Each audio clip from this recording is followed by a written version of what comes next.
Si tu as un trouble de santé mentale, c'est peut-être pas dans ta tête que ça se passe. C'est peut-être dans ton assiette qu'il faut aller regarder. Eh ouais, je l'ai dit, si tu es dépressif ou dépressive, c'est peut-être parce que tu manges mal. Tu l'as compris. On te l'a peut-être jamais dit comme ça. On va partir sur un fait scientifique. 90 à 95 de ta sérotonine, donc l'hormone du bonheur, est produite dans ton ventre, dans ton intestin, ce qui veut dire que par défaut, seulement 5 est produite dans ton cerveau.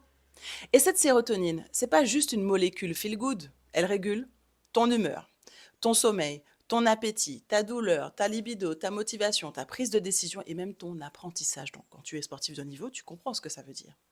Et comme elle est fabriquée à partir de tryptophane, un acide aminé essentiel qu'on trouve essentiellement dans l'alimentation, si tu manges mal, tu ne la produis pas correctement. Et si en plus ton intestin devient poreux, enflammé, déséquilibré, il bloque les signaux, ce qui veut dire qu'il ne communique plus correctement avec ton cerveau. Résultat, tu deviens irritable, anxieux, fatigué, démotivé, parfois même dépressif. Et le pire, c'est que, évidemment, tu ne comprends pas pourquoi tu l'es. On va prendre un exemple très concret.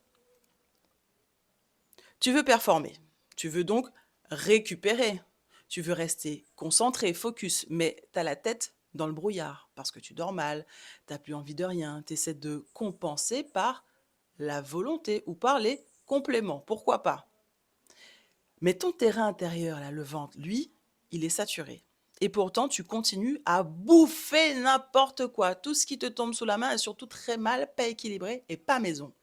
On ne performe pas avec un système digestif en vrac. On ne régule pas son stress sans une production de sérotonine solide. On ne récupère pas mentalement si le cerveau est en alerte permanente. Tu sais, les histoires de système sympathique, système parasympathique. On ne parle pas de développement personnel là en fait, hein. On parle de neurophysiologie. La sérotonine agit sur 7 familles de récepteurs différents, 7.